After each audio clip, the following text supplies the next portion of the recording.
एक गांव में मोहनलाल अपने परिवार के साथ रहता था। उसके परिवार में उसकी पत्नी और 2 बेटे थे। वो चारों खुशी खुशी रहते थे। मोहनलाल पड़ोस के गांव में फलों की दुकान लगाता था, जिससे उनकी ठीक ठाक कमाई हो जाती थी। मोहनलाल की पत्नी राधा बहुत समझदार और दयालु थी और पूजा पाठ किया करती थी और भगवान से अपने घर की सुख समृद्धि की कामना किया करती थी। मोहनलाल के दोनों बेटे कॉलेज में पढ़ते थे और पढ़ाई में होशियार थे। उसने अपने बेटों की परवरिश बहुत अच्छे से की थी। कॉलेज खत्म होने के बाद दोनों की नौकरी शहर में लग जाती है और वो मोहनलाल को बताते हैं, पिताजी, मेरी और भैया की नौकरी शहर की एक कंपनी में लग गई है और इसके लिए हमें वहाँ जाकर रहना पड़ेगा। लेकिन मेरा आपको छोड़कर जाने का बिल्कुल भी मन नहीं है। मैं तो सोच रहा हूँ कि आपकी दुकान पर आपकी मदद कराया करूँ। मोहनलाल अपने बेटों को समझाता है, तुम दोनों निश्चिंत होकर शहर जाओ और अपना भविष्य सुधारो। दुकान तो मैं संभाल ही रहा हूँ, तुम खुश होकर शहर जाओ। वो दोनों शहर जाकर काम करने लग जाते हैं और महीने में एक बार घर आते हैं और अपनी कमाई का कुछ हिस्सा अपने पिताजी को देते हैं। पिताजी, ये लो हमारी पहली कमाई, और अब फल की दुकान लगाना बंद कर दो और घर पर आराम करो। अब हम कमा रहे हैं। बेटा, तुम लोग कमा रहे हो, अच्छी बात है, लेकिन अभी मुझे तुम्हारी शादियां भी करवानी है। उसके बाद मैं काम छोड़ दूंगा, फिर तुम लोग घर संभालना। कुछ समय बाद दोनों की शादी हो जाती है। वो दोनों अपनी पत्नियों के साथ शहर में रहने लगते हैं। कुछ समय तक सब ठीक चलता है, लेकिन फिर शहर से मोहनलाल के बेटे पैसे भेजने बंद कर देते हैं। एक दिन मोहनलाल और राधा बात कर रहे होते हैं। सुनिए जी, हमारे दोनों बेटों ने तो पैसे भेजना बंद कर दिया है। न चिट्ठी का जवाब देते हैं, न चिट्ठी भेजते हैं और ना ही खुद आते हैं, जैसे वो तो हमें भूल ही गए हों। बच्चों की शादी होने के बाद खर्च बढ़ गया होगा, इसीलिए पैसे नहीं भेज पा रहे होंगे। तुम चिंता ना करो, मैं एक चिट्ठी और भेज देता हूँ, शायद कोई जवाब आ जाए। ठीक है जी, जैसा आपको ठीक लगे, और अगर जवाब नहीं आए तो आप जाकर बच्चों की खोज खबर ले आना। फिर मोहनलाल चिट्ठी भेजता है, लेकिन कोई जवाब नहीं आता। तो मोहनलाल शहर जाने का बोलता है। आप चले जाओ शहर और देख लेना कभी बच्चे किसी परेशानी में ना हो, जिस कारण वो हमसे मिलने ना आ पा रहे हो। मोहनलाल शहर जाता है और थक हार कर अपने बेटों के घर पहुंचता है। वहां जाकर मोहनलाल देखता है कि उसके बच्चे खूब मजे से अपना जीवन जी रहे हैं। तभी मोहनलाल के बेटे की नज़र मोहनलाल पर पड़ती है। अरे पिताजी, आप यहाँ कैसे? गांव में सब ठीक तो है ना? माँ कैसी है? हाँ बेटा, तुम्हारी माँ बहुत परेशान हो रही थी। न तुमने कोई चिट्ठी भेजी, न ही कोई चिट्ठी का जवाब दिया, और जो तुम हर महीने पैसा भेजा करते थे वो भी तुम लोगों ने भेजना बंद कर दिया। तो तुम्हारा हाल चाल लेने चला आ गया।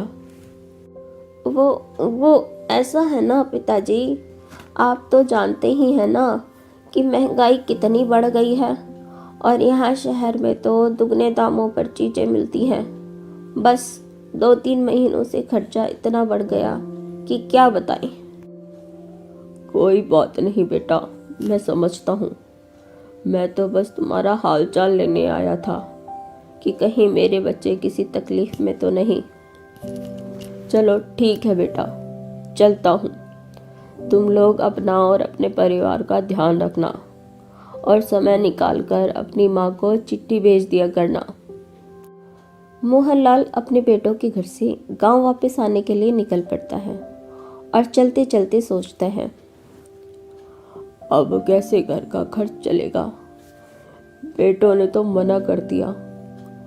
अब राधा मुझसे पूछेगी तो मैं उसे क्या कहूँगा कि उसके लाडलों ने पैसे देने से मना कर दिया है। मोहनलाल सोचते सोचते घर आ जाता है और उदास मन से राधा को सारी बात बताता है। राधा दुखी तो होती है, पर मोहनलाल का हौसला बढ़ाने के लिए शांत रहती है। अगले दिन मोहन वापस से अपने फलों की दुकान लगाना शुरू कर देता है।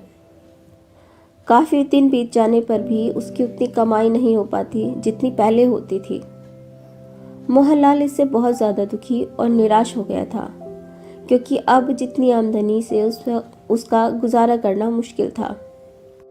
एक दिन सुबह जब मोहनलाल अपनी दुकान लगा रहा था, तब एक महात्मा जी उसकी दुकान के सामने आकर कहते हैं, बेटा, हम बहुत दूर से तीर्थ करके आ रहे हैं, हमें भूख लगी है, हमें थोड़ा भोजन करा दो।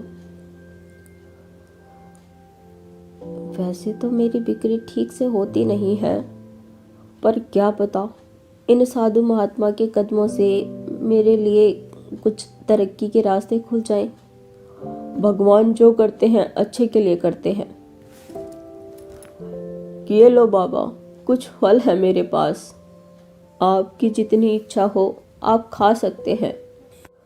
मोहनलाल साधु महात्मा जी की अपनी सामर्थ्य के हिसाब से खूब सेवा करता है। उसकी सेवा से साधु महात्मा प्रसन्न हो जाते हैं और आशीर्वाद के रूप में उसे एक थाली देते हैं। ये लो मोहनलाल, जादुई थाली। ये थाली तुम्हें किसी चीज की कमी नहीं होने देगी, बस मन में लालच मत लाना। ये कहकर साधु महात्मा चले जाते हैं। मोहनलाल जादुई थाली पाकर खुश होता है। फल बेचकर शाम को जब घर आता है तो राधा को सारी बात कहता है। राधा, हम इस थाली से अच्छा खाना मांग कर देखते हैं। हे जादुई थाली, हमारे लिए अच्छा स्वादिष्ट खाना प्रकट करो। इतना कहते ही थाली स्वादिष्ट व्यंजनों से भर जाती है। दोनों खुशी खुशी खाना खाते हैं और इस तरह वो अपनी सभी इच्छाओं की पूर्ति करने लग जाते हैं और ज़रूरतमंदों को भी खाना खिलाने लगते हैं और आराम से अपना जीवन बिताने लगते हैं।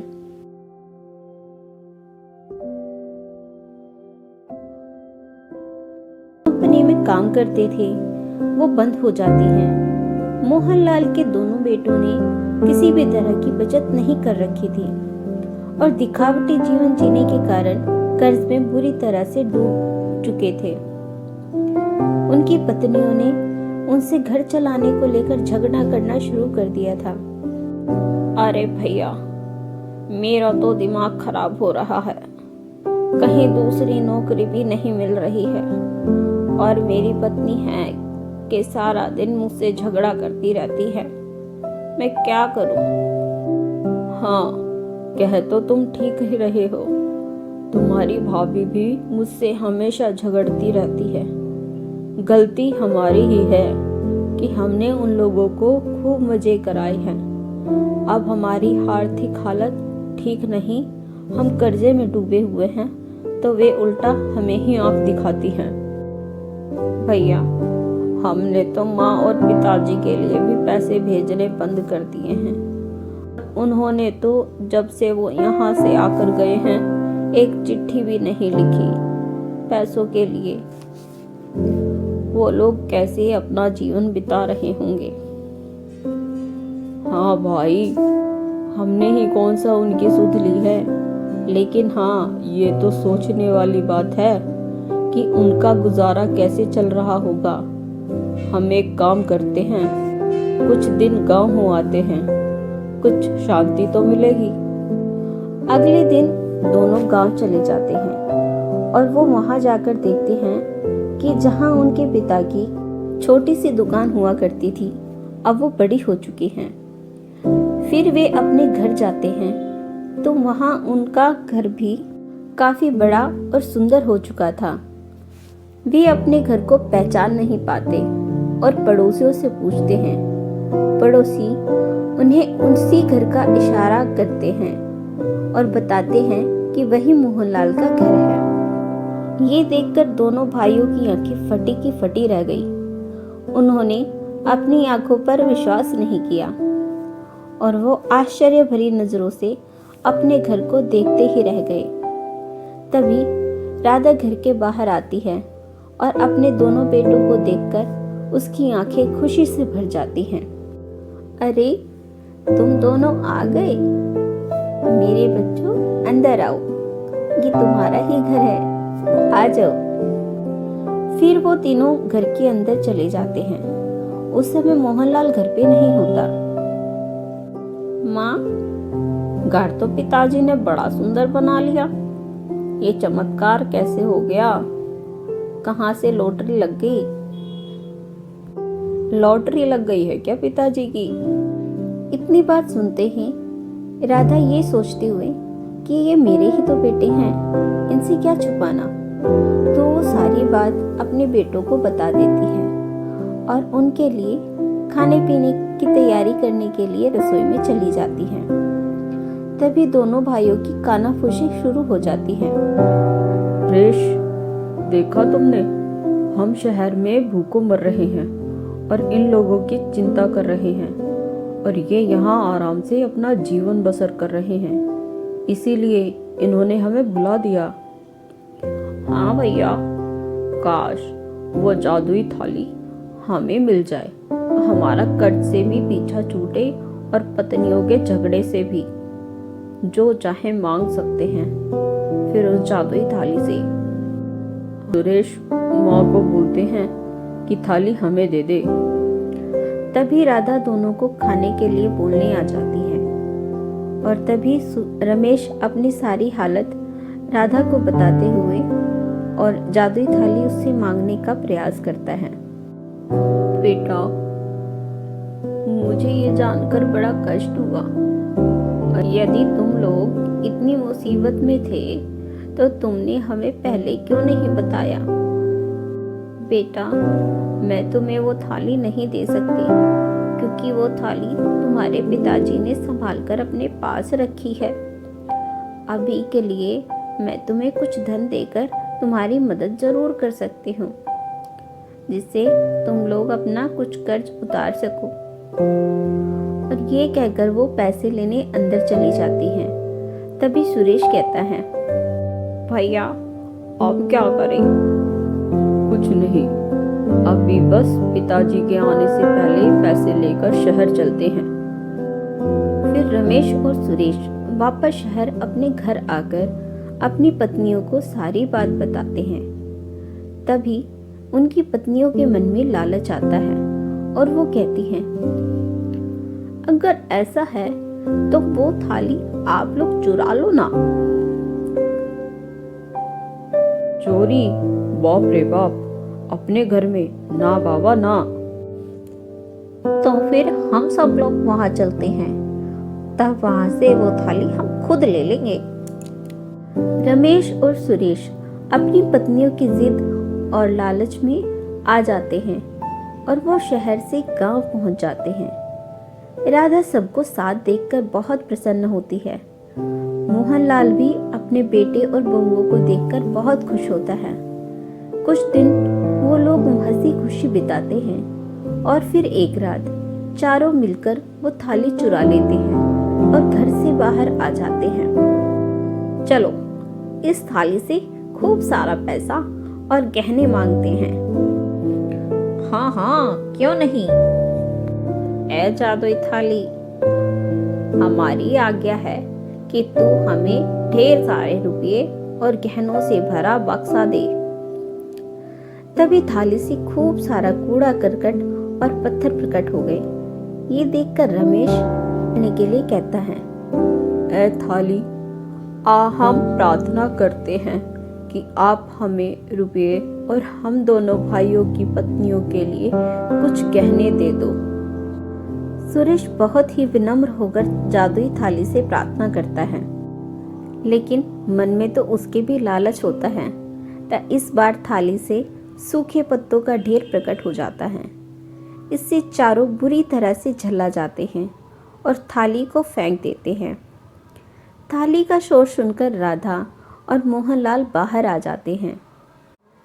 तुम सब यहाँ क्या कर रहे हो? ये जादुई थाली किसने फेंकी और यहाँ कैसे आई?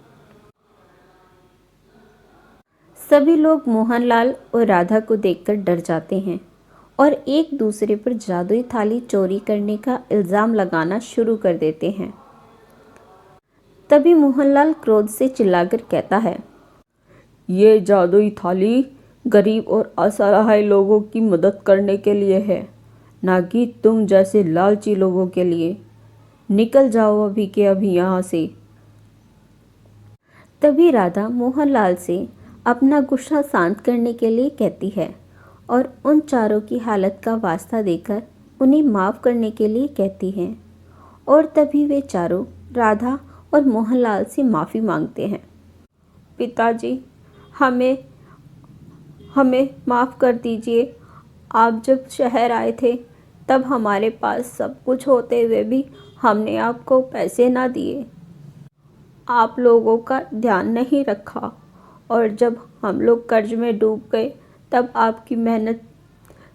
आपकी मेहनत से बनाए इस घर और जादुई थाली से ढेर सारा धन पाने के लालच में गिर गए।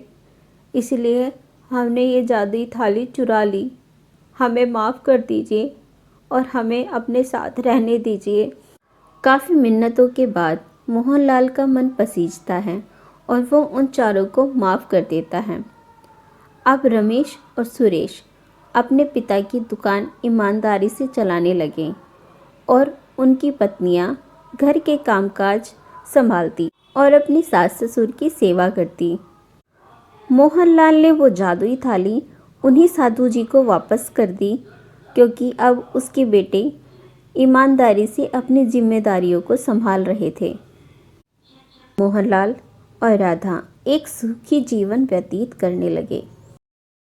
नमस्ते टीचर। नमस्ते बच्चों, आज हम बहुत ही मज़ेदार विषय के बारे में पढ़ेंगे, वो भी किताब से नहीं बल्कि बाहर बगीचे में। बगीचे में? वो क्यों टीचर? पहले चलो फिर बताती हूँ। शैली टीचर सभी बच्चों को बड़े प्यार से पढ़ाती है और सभी बच्चों की चहेती है। सभी बच्चे बगीचे में आ जाते हैं। देखो बच्चों, यहाँ कितने तरह के रंग बिरंगे फूल खिले हैं। चलो सभी बच्चे मुझे इनका नाम बताओ। कौन कौन अच्छे से इन पौधों का नाम जानता है? ये गेंदे का फूल है टीचर। ये गुड़हल का है टीचर। ऐसे ही सभी बच्चे सभी फूलों और पौधों के नाम बताते हैं और शैली जी टीचर उन सबकी सराहना करती हैं। शाबाश बच्चों, अब ध्यान से सुनो। सभी को एक छोटे गमले में ऐसे ही अपनी पसंद के फूलों के पौधे लाने हैं और उसका अच्छे से ख्याल रखना है। ये आपका प्रोजेक्ट है और जिसका भी पौधा सबसे सुंदर फूल देगा वो विजेता होगा। शैली खुद भी एक प्रकृति प्रेमी थी। उसने अपने घर के बाहर एक खूबसूरत बगीचा लगा रखा है। देखा पिताजी, जितनी वैरायटी के पेड़ पौधे मेरे पास हैं, शायद ही यहाँ आसपास में किसी के पास होंगे। हाँ मेरी प्रकृति प्रेमी बेटी, तेरे जैसी बागबानी तो यहाँ कोई भी नहीं कर पाएगा। मेरी दादी भी अनेकों तरह के जड़ी बूटी और कई किस्म के पौधे लगाती थी। तू बिल्कुल अपनी परदादी पर गई है। अब चलकर खाना खा ले, नहीं तो अभी तेरी माँ आकर हम दोनों को ही पाठ पढ़ाना शुरू कर देगी। फिर दोनों जोरों से हंसते हुए अंदर चले जाते हैं। खाने की टेबल पर बैठकर शैली अपने माता पिता को गमलों में तरह तरह के पौधे लगाने वाले और इनाम देने वाली प्रतियोगिता के विषय में बताती है, जो उसने अपने स्कूल के बच्चों को दी थी। ओहो, अब तूने अपने स्कूल के बच्चों को भी नहीं छोड़ा। क्या करूँ माँ, मैं तो चाहती हूँ कि बच्चे ही नहीं बल्कि सभी लोगों को प्रकृति प्रेमी होना चाहिए ताकि दुनिया में प्रदूषण कम हो। अगले दिन शैली स्कूल जाती है। उसकी कक्षा का एक बच्चा शिवा कई दिनों से स्कूल नहीं आ रहा था। बच्चों, क्या आप सबको पता है शिवा कई दिनों से स्कूल क्यों नहीं आ रहा है? पता नहीं टीचर। किसी को उसका घर पता है क्या? जी टीचर, मुझे पता है। तो ठीक है, आज जब स्कूल की छुट्टी हो तो मुझे उसके घर ले चलना ताकि मैं उसे भी पौधा लगाने वाले प्रोजेक्ट के बारे में बता सकूं। स्कूल की छुट्टी के बाद शैली रानू के साथ शिवा के घर जाती है और वो वहां देखती है कि उसके पिता की तबीयत बहुत ज़्यादा खराब है और उनकी माली हालत भी बहुत ज़्यादा बिगड़ चुकी है। उनके घर में अन्न का दाना भी नहीं था। शिवा, क्या हुआ तुम्हारे पापा को और कैसे हुई उनकी ऐसी हालत? टीचर, मेरे पिताजी ऑटो ड्राइवर हैं। 1 महीना पहले एक ट्रक से उनका एक्सीडेंट हो गया और उनकी ऐसी हालत हो गई। कुछ दिनों तक तो सब ठीक चलता रहा, लेकिन मेरे पिताजी ही पूरे घर का खर्च चलाते थे और अब वो ही बीमार हैं, तो आर्थिक तंगी तो आनी ही थी टीचर। वो सब तो ठीक है बेटा, पर तुम्हें पढ़ाई नहीं छोड़नी चाहिए थी, स्कूल आना बंद नहीं करना चाहिए था। तभी शिवा की माँ शिवा का स्कूल से नाम कट जाने वाली बात शैली को बताती है। शैली उस समय तो शिवा के परिवार को दिलासा देकर चली आती है, लेकिन घर जाने के बाद वो पूरी तरह से बेचैन हो जाती है और उसे सारी रात नींद नहीं आती। कैसे मैं शिवा की मदद करूं? मुझसे तो उसकी हालत देखी नहीं जाती। तभी उसे कुछ याद आता है और अगली सुबह, पिताजी, आपने बताया था ना कि परदादी जी के तरह तरह के पौधे थे, वो उन्हें उगाया करती थी, तो उनके बीज भी होंगे। हाँ, होने तो चाहिए, पर तुम क्या करोगी बेटा? आप दीजिए ना पिताजी। ठीक है ठीक है, देख कर देता हूँ। शैली के पिताजी उसे अपनी दादी के रखे बीजों में से कुछ बीज दे देते हैं। शैली वे बीज शिवा को दे देती है और उसे प्रोजेक्ट के बारे में बताती है और उसे कहती है, शिवा, मैंने तुम्हारा एडमिशन फिर से स्कूल में करा दिया है। अब कल से तुम रोज स्कूल आना और किसी बात की चिंता मत करना। शिवा की माँ शैली का धन्यवाद करती है और शिवा अपनी शैली टीचर के दिए बीजों को एक गमले में लगाता है और सो जाता है। अगले दिन जब शिवा स्कूल के लिए तैयार होने के बाद वो जब उस बीज वाले गमले में पानी देने गया तो देखता है कि वो पौधा बड़ा हो गया था और हीरे की तरह चमक रहा था। शिवा अपनी माँ को आवाज़ लगाता है, माँ, जल्दी बाहर आओ, जल्दी आकर देखो बाहर। क्या हो गया शिवा, क्यों चिल्ला रहा है? शिवा की माँ उस पौधे को देखकर हैरान होकर कहती है, हाय दैया, ये कल ही तो बीज बोए थे और आज ये इतना बड़ा कैसे हो गया? तू इसे अपनी टीचर को ले जाकर दिखा, उन्हें ही दे दे। इसमें कुछ गड़बड़ है। नहीं, मुझे तो बहुत डर लग रहा है। शिवा वो पौधे का गमला अपने स्कूल में ले जाता है और सब शिवा के पौधे को देखकर हैरान हो जाते हैं। अरे वाह शिवा, ये कौन सा पौधा है? बहुत ही सुंदर, बहुत ही ज़्यादा चमकदार। टीचर, ये वही बीजों का पौधा है जो कल आप मुझे देकर आई थी। क्या सचमुच? ये तो सचमुच बहुत सुंदर है। तभी एक बच्चा कहता है, टीचर, मेरा पेन किसी ने चुरा लिया। मेरे पापा उसे लंदन से लाए थे। अगर नहीं मिला तो मेरे पापा मुझे बहुत मारेंगे, मेरी बहुत पिटाई होगी। शैली उस गमले को हाथ में लिए लिए ही कहती है, बेटा, अपने बैग में देखो, वही होगा। और जैसे ही किशन बैग में देखता है, पेन वही होता है। शिवा को उस पौधे के लिए इनाम मिलता है।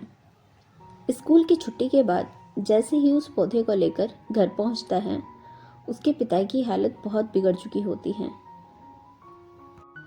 शिवा उस पौधे को हाथ में लिए लिए ही अपने पिता के ठीक होने की इच्छा करता है और तभी चमत्कार होता है। उसके पिता एकदम से पूरी तरह स्वस्थ हो जाते हैं।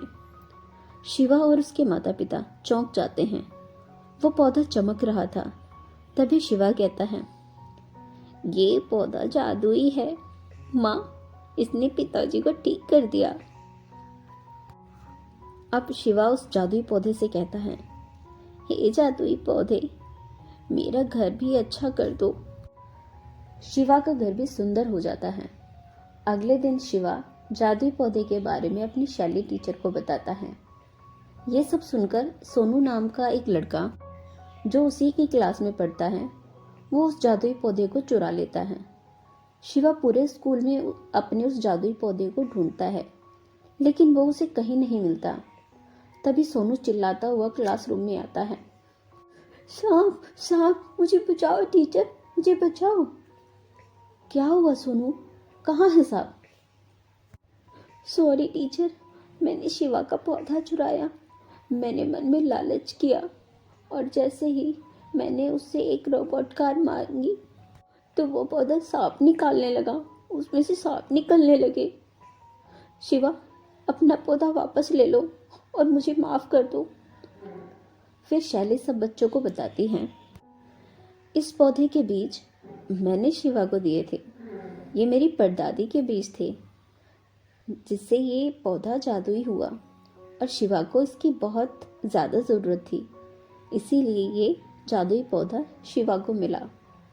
वो एक नेक दिल है और सच्चा भी। वैसे सच बताऊं, वे बीज थे तो मेरी परदादी के, लेकिन आज तक मुझे भी नहीं पता था कि वे जादुई पौधे के बीज थे।